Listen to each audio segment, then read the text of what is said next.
प्रेक्षकांनो, लपंडाव या मालिकेच्या आजच्या भागामध्ये आपल्याला पाहायला मिळणार आहे सखीचं जे मन आहे हे मात्र सरकार कितीही बदलण्याचा प्रयत्न करत असली तरीही सखी मात्र घरातल्या प्रत्येकावर खूप जास्त प्रेम करत असते.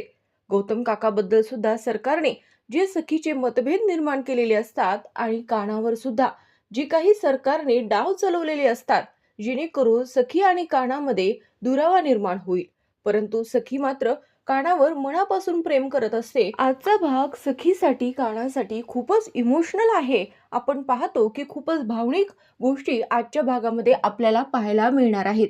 कारण की प्रेक्षकांनो, एकीकडे सखीच्या वडिलांचं श्राद्ध असतं आणि दुसरीकडे कानाच्या वडिलांचं श्राद्ध. दोघेही खूप भावनिक झालेले असतात. परंतु आता मात्र जे काही कानाने ठरवलंय त्यासाठी सरकारचे सगळेच डाव हे हाणून पाडायचे आहेत. सरकारला एकही संधी मिळू द्यायची नाहीये जेणेकरून ती तिचं सत्य लपवेल. तिला स्वतःहूनच समोर यावं लागेल यासाठी कानाची प्लॅनिंग सुरू असते. आपण पाहतो की सखी आणि जान्हवी मध्ये जे काही बोलणं होतं त्यावरून मात्र सखी पुन्हा कानाच्या प्रेमामध्ये हरवून जाते. तिला कानाची खूप आठवण येत असते. त्यानंतर ती स्वतःहून कानाला फोन लावते. इकडे काना सुद्धा खूप डिस्टर्ब असतो. सखीच्या आठवणीमुळे, तिच्या बोलण्यामुळे त्याच्या डोळ्यात पाणी असतं आणि सखीचा फोन आल्यानंतर मात्र त्याचा आनंद हा खूप जास्त वाढतो. तो खूप जास्त एक्साइटेड होतो सखीला बोलण्यासाठी. बेबी सरकार, तुम्ही मला फोन केलाय. सखी मॅडम, अहो बोला काहीतरी, मला तुम्हाला बोलायचं आहे. तुम्ही काहीतरी बोलतायत का?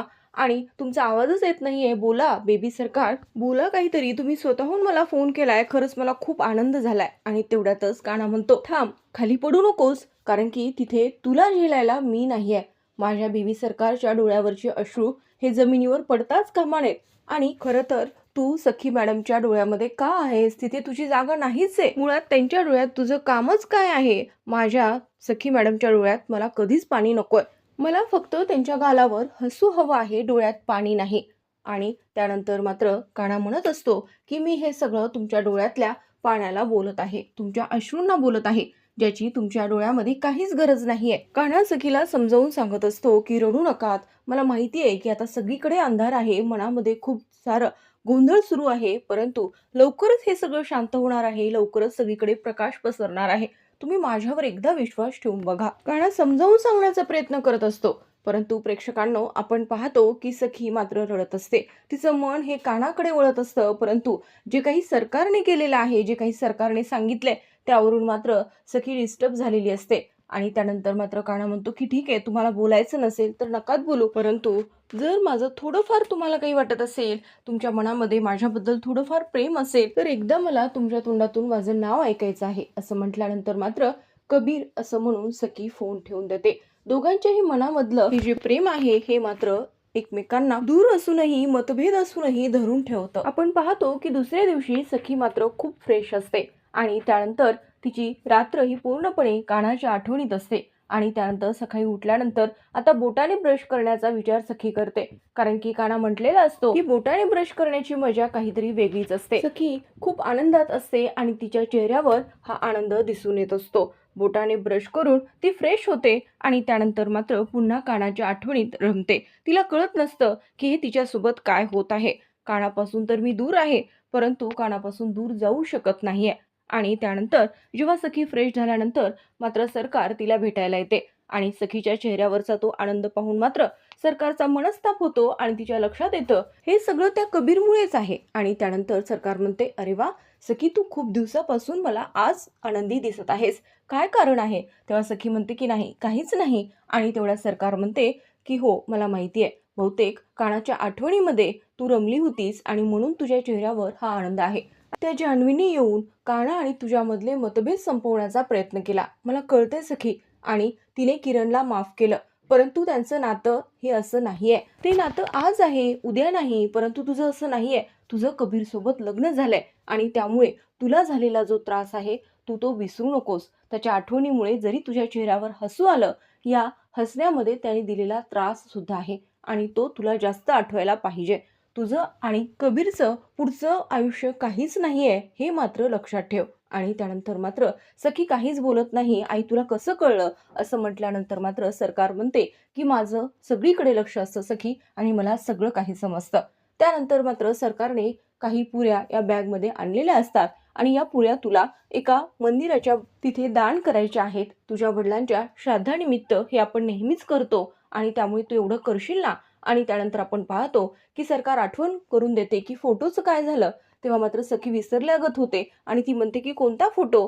तेव्हा मात्र सरकार म्हणते, अगं असं काय करतेयस? राघवचा फोटो दिला होता ना, उद्या पूजेसाठी लागणार आहे. तेव्हा सखी म्हणते की हो मी गेले होते, परंतु माझा ऍक्सिडेंट झाला ना, त्यामुळे पुन्हा मी विसरून गेले, मी घेऊन येते. असं म्हणत आपण पाहतो की सखी तिच्या आईला सांगते की हो मी हे सगळं करेल. परंतु जे काही सखीच्या मनामध्ये सुरू आहे हे सरकारला समजलेलं आहे आणि यावर लवकरात लवकर घाव घालावा लागणार आहे.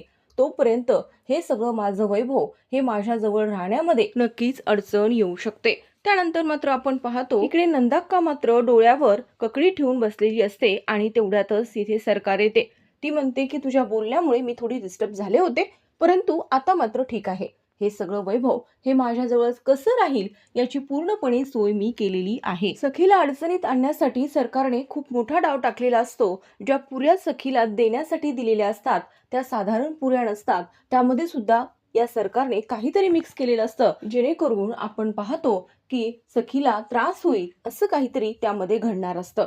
परंतु त्यानंतर प्रेक्षकांनो आपण पाहतो इकडे राजलक्ष्मी तिच्या मुलाचा फोटो कपाटमधून काढून त्याच्याशी बोलत असते. म्हणते की किती वाईट दुःख आहे हे माझ्यासमोर, कारण की जिवंत आईला मेलेल्या मुलाचा असा फोटो पाहावा लागत आहे. हे जगातील सगळ्यात मोठं दुःख आहे. मुलांनी आई वडिलांना म्हातारं होताना पाहायचं असतं आणि आई वडिलांनी मात्र त्यांच्या मुलांना खेळवायचं असतं, नातवंडासोबत दिवस घालवायचा असतो. हे असं काही घडत असतं, परंतु माझ्या बाबतीत असं काहीही घडलं नाही याचं दुःख मात्र राजलक्ष्मीला असतं. ती फोटोकडे पाहून म्हणत असते की तू गेल्यानंतर कबीरकडे पाहून मी आनंदात असले असते कदाचित, परंतु तुझ्या खुनाला मी जिवंत बघतीये आणि हे मी पाहू शकत नाही. हे दुःख मी सहनही करू शकत नाही, हे मी कोणाला सांगू? आणि तेवढ्यातच तिथे अर्पिता येते आणि त्यानंतर मात्र आजी म्हणजे राजलक्ष्मी फोटो अर्पिताच्या हातात देतात आणि त्यानंतर त्या अस्थि कलश बाहेर काढतात. राजलक्ष्मी या सगळ्या गोष्टींसाठी स्वतःला दोष देत असतात आणि त्यानंतर मात्र आपण पाहतो की राजलक्ष्मीचं असं म्हणणं असतं की तुला व्यवस्थित निरोपही देता आला नाही आणि अस्थि कलशाचं विसर्जन सुद्धा आम्ही केलं नाही. आणि त्यानंतर मात्र अर्पिता म्हणत असते की असा अस्थि कलश घरात ठेवणं हे चांगलं नसतं, आपण हे विसर्जन करायला पाहिजे. अर्पिता समजावून सांगण्याचा प्रयत्न करत असते, मा आपण हे अस्थि कलश हे विसर्जित करूयात, तुम्हाला छान वाटेल, तुमच्या मनाला शांतता भेटेल. तेव्हा मात्र राजलक्ष्मी म्हणते की जोपर्यंत माझा सूड पूर्ण होत नाही, जोपर्यंत माझ्या मुलाच्या हत्याराला मी स्वतःहून अग्नी देत नाही, तोपर्यंत मी कधीच शांत होऊ शकत नाही. आणि जेव्हा हे घडेल तेव्हा मात्र मी कबीरला या अस्थीचं विसर्जन करायला सांगेल. आणि त्यानंतर मात्र अपर्णा म्हणते की असं नसतं मा, तुम्ही खूप चुकीचं बोलताय, असं का करताय, का घ्यायचाय सूड आपल्याला? अहो तो देव आहे ना, तो बघून घेईल आणि तुमच्या मनाला शांतता लाभेल आणि त्यातच खरं समाधान आहे, त्यातच खरं सुख आहे, कारण की हे असं आपण करणं अयोग्य आहे. तेव्हा मात्र आपण पाहतो की राजलक्ष्मी म्हणते की अगं असं नाहीये, माझ्या मनाला नाही शांतता लाभू शकत. प्रत्येकाच्या मनाला शांतता लाभण्याची भाषा व्याख्या वेगळी आहे. जोपर्यंत मी त्या सरकारला जिवंत पाहतीये तोपर्यंत मला त्रासच होत राहणार. आणि तेव्हा अपर्णा म्हणते की हे मग कधी थांबणार आहे? त्यानंतर राजलक्ष्मी म्हणते की जोपर्यंत सूड अग्नी शांत होत नाही तोपर्यंत. आणि तो कधी होणार असं विचारल्यानंतर राजलक्ष्मी म्हणते की तो लवकरच होणार आहे. आणि तेवढ्यातच कबीर येतो आणि त्यानंतर मात्र राजलक्ष्मी ही कबीरला सांगत असते की उद्या देवदत्तचं श्राद्ध आहे. 12 वर्ष उलटून गेली आणि तरीही अस्थि विसर्जन झालेलं नाहीये. आणि जर तुला असं वाटत असेल की अस्थींचं विसर्जन व्हावं तर लवकरात लवकर काहीतरी करशील, असं म्हणून राजलक्ष्मी तिथून निघून जाते आणि अस्थि कलश कबीरच्या हातात देते. परंतु त्यानंतर मात्र अपर्णा ही कबीरला म्हणत असते की कबीर हे बरोबर नाहीये, मला कळत नाहीये, परंतु तुला समजतंय ना, हे लवकरात लवकर थांबव, सूड घेऊन काय होणार आहे? अपर्णा म्हणते की मला माहितीये की तू पूर्ण विचार करूनच निर्णय घेशील. आणि त्यानंतर मात्र अपर्णा तिथून जाते. कबीर म्हणतो की उद्या सरकारचा खरा चेहरा मी सर्वांसमोर आणेल आणि बाबा तुमच्या अस्थींचं विसर्जन मी सखीसोबत नक्कीच करेल. इकडे सरकारकडे श्राद्धाची तयारी सुरू असते. कोणकोणतं सामान आणायचं राहिलेलं आहे, काय काय करायचं आहे यावर चर्चा सुरू असते. आणि त्यानंतर मात्र बरंच सामान आणायचं राहिलेलं असतं. आणि त्यानंतर आपण पाहतो की परसू म्हणतो की मी आणेल. तेवढ्यातच गौतम म्हणतो की राहिलेलं सामान हे आणलेलं आहे. सखीला खूप छान वाटतं की गौतम काका आलेत आणि ते बोललेत काहीतरी, कारण की गौतम हा खूप शांत झालेला असतो. तेव्हा मात्र सखी म्हणते की अरे काका बस ना. तेव्हा मात्र गौतमला तिथे बसावंसं वाटत नाही आणि तो तिथून निघून जातो. परंतु सरकार मात्र सखीला म्हणते की असू दे सखी, जर त्याला इथे बसावं वाटत नसेल तर ठीक आहे, एवढा विचार करू नकोस. आणि त्यानंतर सरकार उद्याच्या दिवसाची तयारी काय काय करायची आहे आणि कोण कोण काय काय करणार आहे यावरती चर्चा करत असते. आपण पाहतो की सखी म्हणते की आई, पहिल्यांदा तुझ्या हातनं हे श्राद्ध होणार आहे. तेव्हा सरकार डोळ्यात पाणी आल्यासारखं करते आणि तेवढ्यातच नंदाक्का सांगत असते, अगं ती मनस्विनी होती ना, बरं झालं ती पिढा या घरातून गेली. तुला माहितीये का, तिच्या वडिलांचा जेव्हा मृत्यू झाला तेव्हा मात्र तिने त्या वडिलांच्या मृत्यूचा सुद्धा बाजार मांडला. त्यांच्यावर पांघरून टाकून रडत बसली आणि गयावया करू लागली. आणि त्यानंतर लोकांनी तिथे पैसे टाकले आणि ते पैसे घेऊन मात्र ती मनस्विनी मात्र हॉटेलमध्ये जाऊन जेवायला बसली. हे ऐकल्यानंतर सगळ्यांनाच धक्का बसतो आणि तेव्हा मात्र हे ऐकून सरकारला मात्र राग आलेला असतो. त्यानंतर सरकार सखीला म्हणते, अगं सखी, उद्या काहीतरी गोडाधोडाचं करावं लागेल. पुन्हा नंदाक्काला हसू येतं, खोकला येतो. तेव्हा मात्र सरकारला राग येतो. सरकार म्हणते की मावशी, अगं तुला पाणी हवंय का, काय झालंय? आणि त्यानंतर मात्र सखी म्हणते की हो, गोडाधोडाचं तर करावं लागेल. आई तू खीर करते का? पुन्हा सरकारच्या डोळ्यात पाणी येतं आणि सरकार म्हणते, हो करते ना, खीर करते मी. परंतु मनामध्ये विचार करत असते की खीर तर माझी मेलेली बहीण तेजस्विनी करायची, परंतु मी करते ना खीर. आता या खिरीचा सुद्धा खेळ मात्र सरकार मांडणार असते. इकडे आपण पाहतो की खरी तेजस्विनी जी कामत आहे तिला मात्र त्रास होत असतो वेदनेमध्ये. ती अगोदरच असते, परंतु त्यात आता राघवचं श्राद्ध आहे आणि मी हे श्राद्ध बरीच वर्ष घालू शकले नाही. राघव, तुम्ही गेल्यापासनं ही पीडा मी सहन करतेय. माझी सखी कुठे असेल, कशी असेल आणि उद्या काय घडेल? देवा, इतक्या मरण यातना तू माझ्यासाठी का दिल्या आहेस? एकदाचा तू मला घेऊन जा, असं मात्र तेजस्विनी बोलत असते. इकडे मात्र आपण पाहतो सरकार पुन्हा एकदा फोटोची म्हणजे राघवच्या फोटोची आठवण करून देते आणि म्हणते की उद्या तुला आणायचं आहे. तेवढ्यातच वेदू म्हणते की मी आणते ना. आणि त्यानंतर सरकार म्हणते की नाही, तू तुझं काम कर, मी सखीला बोलतेय ना. आणि त्यानंतर मात्र वेदूला तिथून जायला सांगते. सरकार सखीला समजावत असते की आपल्या माणसांची कामं ही आपणच करायला पाहिजेत. उद्याचा दिवस हा खूप महत्वाचा आहे सखी, त्यामुळे तूच तुझ्या वडिलांचा फोटो आणायला पाहिजेस. आणि त्यानंतर आपण पाहतो की सगळेजण तिथून जातात.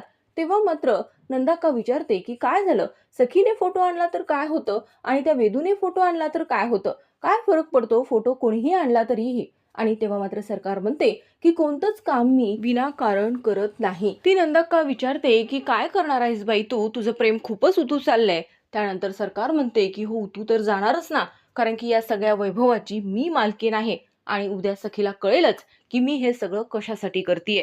सरकारने पूर्णपणे सखीला अडकवण्याचा प्रयत्न केलेला असतो. अनेक डावपेच ती टाकत असते, परंतु सखी मात्र तिच्या आईवर म्हणजे त्या खोट्या सरकारवर पूर्णपणे विश्वास ठेवत असते. इकडे मात्र गौतमला खूप जास्त वाईट वाटत असतं. सखीच्या बोलण्याचं सरकारने सखीच्या मनात गौतम बद्दल जे विष पेरलेलं आहे आणि त्याचा परिणाम सुद्धा खूप वाईट झालेला असतो. परंतु त्यानंतर गौतम कानाला फोन करतो. कानाच्या लक्षात येतं की काहीतरी बिघडलं आहे आणि त्यानंतर मात्र विचारत असतो की सगळं काही ठीक आहे का? त्यानंतर गौतम म्हणतो की सगळं काही ठीक आहे असं मी स्वतःला भासवतोय, परंतु सगळंच काही हाताबाहेर गेलं आहे. तुझ्याबद्दल सरकारने जे काही विष सखीच्या मनात पेरलंय तसं तिने माझ्याबद्दल सुद्धा केलं आहे. त्यामुळे खूप जास्त तुटून गेलोय मी. सखी माझ्याबद्दल असं काही विचार करू शकते याबद्दल मला खरंच काना खूप वाईट वाटतंय. आणि तेव्हा आपण पाहतो की जे काही घडलं आहे ते गौतम कानाला सांगतो.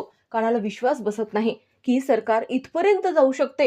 ही इतकी कशी निर्दयी बाई आहे की ती प्रत्येक नातं सखीबद्दलच संपवण्याचा प्रयत्न करते. परंतु काना म्हणतो की तुम्ही गौतम काका विचार करू नका, मी सखीला पूर्णपणे ओळखतो. ती कधीच तुमचा तिरस्कार करूच शकत नाही. ती खूप मनापासून तुमच्यावर प्रेम करते आणि ती लवकरच तुमच्याकडे परत येईल असं काना सांगत असतो. परंतु काना म्हणतो की उद्याचा दिवस हा आपल्यासाठी खूप महत्वाचा आहे. आणि त्यानंतर गौतम म्हणतो की उद्या 2 पुरावे तू घेऊन येतोयस ना. त्यामधला एक पुरावा असतो समीर आणि दुसरा असतो आपण पाहतो की हॉस्पिटलमधले ते डॉक्टर ज्यांनी सरकारच्या डोळ्याचं ऑपरेशन केलेलं असतं. काना म्हणतो की हो, ते दोघे जण येतील, परंतु मला एवढं कळत नाहीये की या सरकारला एवढी माहिती कशी आहे, कारण की ती तर तेजस्विनी आणि सखीसोबत नव्हती, तर मग एवढी माहिती तिला कशी आहे, एवढं सगळं तिला कसं माहितीये? आणि त्यानंतर आपण पाहतो कबीर सांगत असतो, तुम्ही एक काम करा, मला असं वाटतं सरकारच्या रूमची झडती तुम्ही घ्या, पहा त्यामध्ये काही मिळते का तुम्हाला, कारण की काहीतरी पुरावा तुमच्या हाती लागेल असं मला वाटत आहे आणि तो पुरावा आपल्यासाठी खूप महत्वाचा असू शकतो. त्यानंतर मात्र गौतम म्हणतो की अरे, परंतु तू 2 पुरावे आणतोयस ना. तेव्हा मात्र काना म्हणत असतो की हो, मी आणतोय 2 पुरावे, परंतु ते महत्वाचे असतील नसतील तेव्हा तिथे काय घडू शकेल, कारण की सरकार काहीही करू शकते. त्यामुळे तुमच्याकडे सुद्धा काहीतरी पुरावा मिळेल अशी मला शंका वाटत आहे आणि त्यामुळे तुम्ही सरकारच्या रूमची झडती घ्या. प्रेक्षकांनो, आपण पाहतो की सरकारने पूर्ण काही रेकॉर्ड केलेलं असतं, जे तेजस्विनीने सांगितलेलं असतं. बऱ्याच काही आठवणी असतात आणि ज्या तेजस्विनीने रेकॉर्ड करून आपण पाहतो की सरकारला सांगितलेल्या असतात आणि त्यानंतर सरकार ते सगळं काही ऐकत असते. त्यावरून ती खरी तेजस्विनी आहे असं सगळ्यांना भासत असतं. परंतु आता हे पुरावे मात्र आपण पाहतो की गौतम काकाला मिळणार आहेत आणि त्यानंतर खऱ्या सरकारचा चेहरा समोर येईल आणि तो आपल्याला उद्याच्या भागात पाहायला मिळेलच. कबीर सांगतो की तुम्हाला उद्या हे सगळं करायचं आहे आणि ते व्यवस्थित झालं पाहिजे.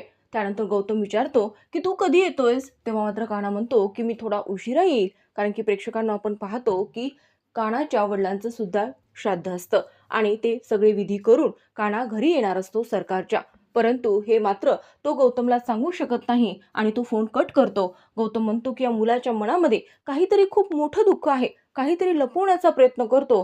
चेहरा मात्र हसरा ठेवतो, परंतु मनामध्ये खूप काही वेदना आहेत हे मात्र मला जाणवत आहे. त्यानंतर आपण गौतम आणि सखीचा खूप जास्त इमोशनल सीन पाहतो. खूप दोघेही खूप इमोशनल झालेले असतात.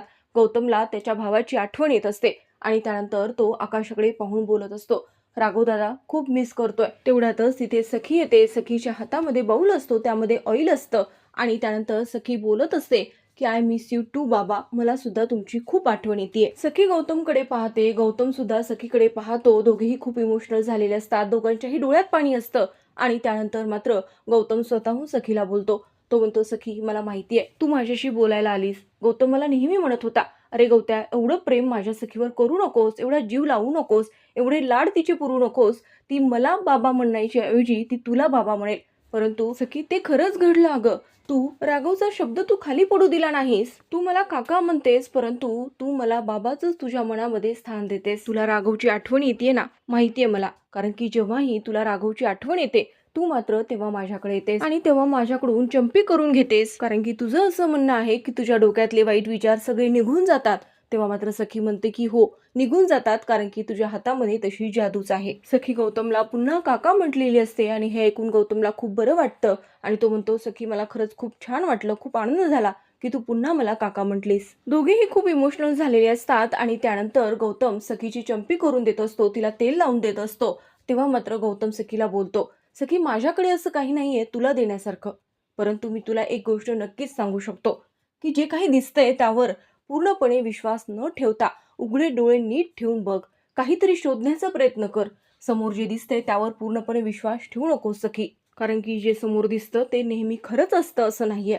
कधी देव ना करो तू पडलीस आणि तुझ्या समोर असं तुला असं वाटलं की तुझ्या समोर तुझं कोणी आपलं नाहीच आहे, ही सगळी खोटी मुखवटे आहेत, तेव्हा मात्र तू त्रास सहन करू शकणार नाही सखी आणि तेव्हा सगळ्यात जास्त त्रास मला होईल. त्यानंतर पुन्हा गौतम बोलू लागतो. तो म्हणतो की आपलं दुःख ऐकायला, आपल्या मनात काय चाललंय हे ओळखायला आपलं माणूस हवं असतं. ती व्यक्ती आपल्याकडे नसणं हे सगळ्यात जास्त मोठं दुःख आहे आणि या सगळ्यातून मी गेलो आहे, म्हणून मी तुला समजावत आहे. आज राघव दादा असता तर मी आज त्याच्याशी खूप काही बोलू शकलो असतो, परंतु आज तो आपल्यात नाहीये.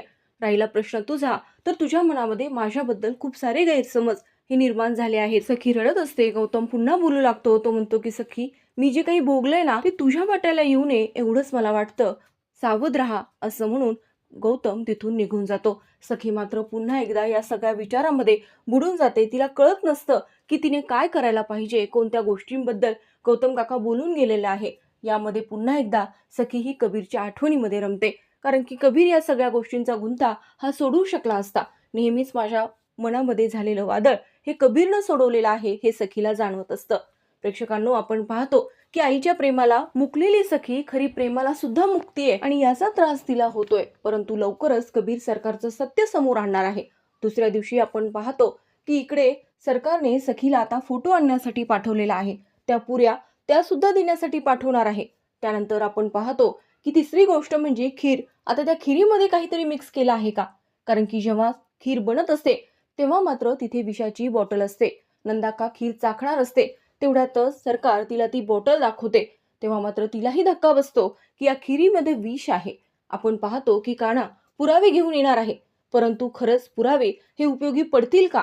का गौतमने आणलेला पुरावा हा मोठा ठरू शकतो? जे काही रेकॉर्डिंग हे मिळालेलं आहे ते मात्र उपयोगी पडू शकतं का? या सगळ्याच गोष्टीचे खुलासे हे उद्याच्या भागात आपल्याला पाहायला मिळणार आहेत, कारण की जेव्हा सखी खीर खात असते, कारण की अगोदर ती नकार देते, परंतु सरकार सखीला समजावते, सखी अगं हा प्रसाद तुला खावा लागणार आहे, कारण की हा प्रसाद हा राघवला दिलेला होता, ही खीर मी तुझ्यासाठी बनवली होती. आणि तेव्हा सखी ती खीर खाणार आहे, परंतु तेवढ्यातच तिथे कबीर येतो आणि थांबा बेबी सरकार असं म्हणून तो सखीला थांबवतो, कारण की आता खरा चेहरा हा सरकारचा समोर येणार आहे. आणि जे 2 पुरावे कानाने आणलेले आहेत, हे 2 पुरावे हे नक्कीच उपयोगी पडू शकतील का? की आता गौतमने जो शोधलेला पुरावा आहे तो कामी पडेल, हे पाहणे इंटरेस्टिंग होणार आहे. आणि त्यानंतर सरकारला सुद्धा समजतं की आता हा लपंडाव अशा पद्धतीने खेळून उपयोग नाहीये, समोरासमोर आता लढायचं आहे असं आपण पाहतो. की तेव्हा सरकार विचार करते आणि प्रेक्षकांनो आता लवकरच सरकार तिच्या मूळ रूपात येणार आहे आणि त्यानंतर हा खेळ संपणार, इथून खेळ हा सुरू होणार, हे पाहणे इंटरेस्टिंग होणार आहे. आणि तसेच आता सखीचे पुढे काय होणार आहे, कारण की सखीच्या नाकातून रक्त येतं, आता हे सगळं थांबवू शकेल का? आणि त्यानंतर खरी तेजस्विनी कामत ही मात्र कानासमोर येईल का? सरकारचा डाव संपवण्यासाठी कानाचे पुढचे कोणते डाव असतील, हे सुद्धा आपल्याला पाहायला मिळणार आहेत. तर आता प्रेक्षकांनो, लपंडाव या मालिकेच्या लेटेस्ट अपडेटसाठी तसेच लेटेस्ट एपिसोडसाठी चॅनलला सबस्क्राईब करा. व्हिडिओ आवडला असेल तर व्हिडिओला लाईक आणि शेअर करायला मात्र विसरू नका.